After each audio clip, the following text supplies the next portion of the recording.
Welcome to my channel Nora kitchen. చూడండి, నేనైతే ఎక్కువగా మసాలా లేకుండా చాలా సింపుల్గా చేస్తున్నాను. ఈ రైస్ అయితే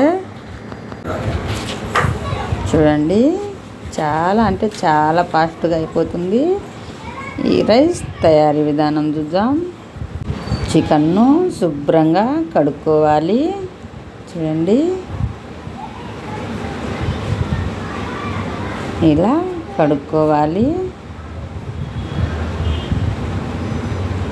ఇప్పుడు ఒక చెరువులో నీళ్లు వేసి ఇలా చికెన్ను వేసుకోవాలి. కొలిచి వేసుకొని అన్నం కన్నా ముక్కలు పావు ఎగస్ట్రా వేసుకుంటే సరిపోతుంది. పొడి పొడిగా కావాలంటే అరపావే ఎగస్ట్రా వేసుకోవాలి. చూడండి,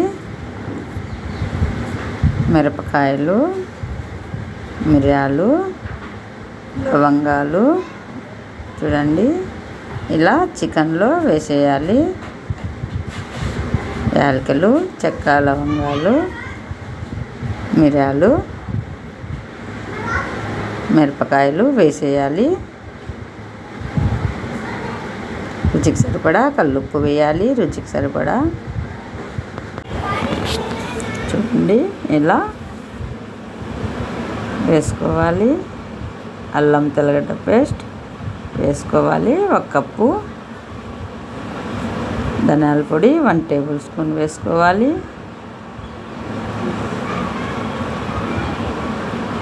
పసుపు పావు టీ స్పూన్ వేసుకోవాలి.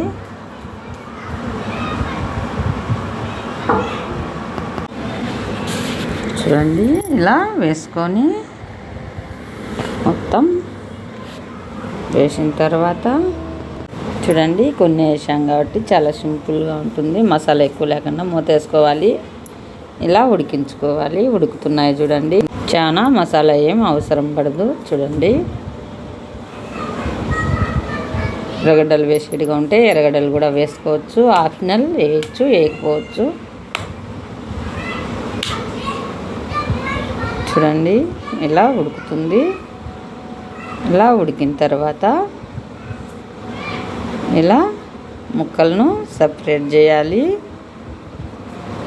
చూడండి, మనము కొన్ని ఎగస్ట్రా వేసాం కదా, ఉడికితే సరిపోతుంది. ఎసురు కరెక్ట్ రైస్కి సరిపోతుంది. ఇలానే మొత్తం చికెన్ తీసేసేయాలి. చూడండి, ఇప్పుడు చెరువు పెట్టుకొని నెయ్యి వేసుకోవాలి.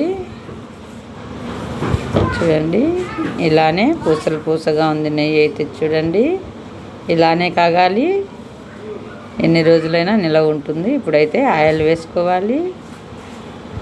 ఆయిల్, నెయ్యి బాగా హీట్ కావాలి. బియ్యం శుభ్రంగా కడిగి ఇప్పుడు నెయ్యి ఆయిల్లో వేసి వేయించుకోవాలి. ఇలా చూడండి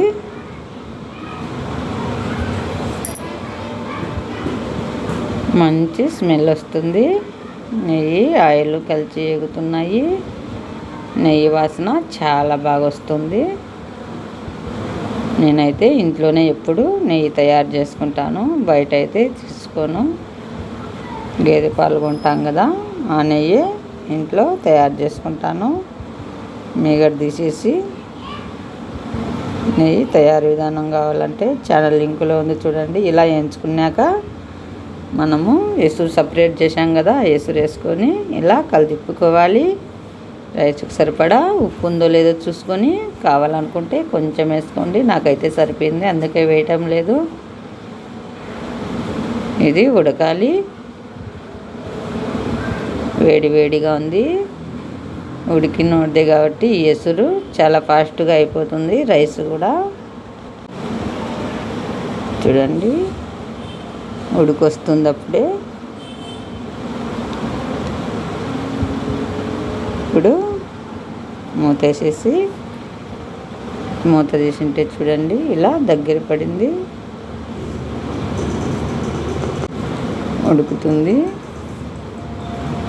మంచి స్మెల్ వస్తుంది. చాలా సింపుల్గా అయిపోతుంది, ఎక్కువ మసాలా లేకుండా. చూడండి ఇలానే ఉడికించుకోవాలి. చూడండి ఇలా ఉడుకుతుంది.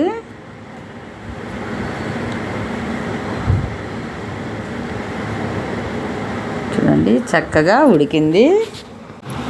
చూడండి వేడి వేడిగా ఉంది, అందుకే క్యారెట్ రాలేదు. చూడండి చక్కగా ఉడికిపోయింది రైసు. అయితే మూత వేసేస్తున్నాను రైస్కు. చికెన్ తీసాము కదా, ఉడికింది. పెనంలో ఆయిల్ వేసి బాగా హీట్ అయ్యాక ఇలా చికెన్ వేయించుకోవాలి. 5 నిమిషాలు వేగితే సరిపోతుంది. ఉడికిన మాంసమే కాబట్టి పచ్చి వాసన పోతుంది. చాలా టేస్టీగా ఉంటుంది తినేదానికి. చూడండి ఇలా వేయించుకోవాలి.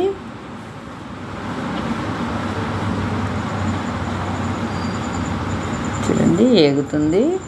ఫస్ట్ టైం నా ఛానల్ చూస్తున్నట్టయితే లైక్ చేయండి, షేర్ చేయండి, సబ్స్క్రైబ్ చేయండి.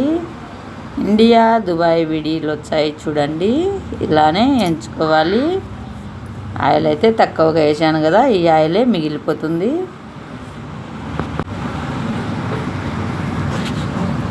చూడండి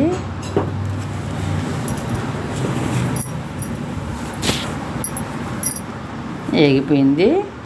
ఇప్పుడు ఇలా రైస్ మీద పెట్టుకోవాలి. ఇలానే చికెన్ అయితే అప్లై చేసేయాలి, రైస్ మీద పెట్టాలి. చాలా అంటే చాలా టేస్టీగా ఉంది రైస్ అయితే. చూడండి ఇలానే తయారైపోతుంది. ఇండియా దుబాయ్ వీడియోలు వచ్చాయి చూడండి. మీరు కూడా ఇలా ఒకసారి ట్రై చేయండి. చాలా సింపుల్గా అయిపోతుంది. మసాలా కూడా లేకుండా హెల్తీగా ఉంటుంది. తక్కువ మసాలాతో రెడీ అయిపోతుంది. ఇలా కూడా ఒకసారి మీరు కూడా ట్రై చేసి తినండి. చూడండి చక్కగా రెడీ అయిపోయింది. వీడియో నచ్చితే లైక్ చేయండి, షేర్ చేయండి, సబ్స్క్రైబ్ చేయండి. Thank you for watching video.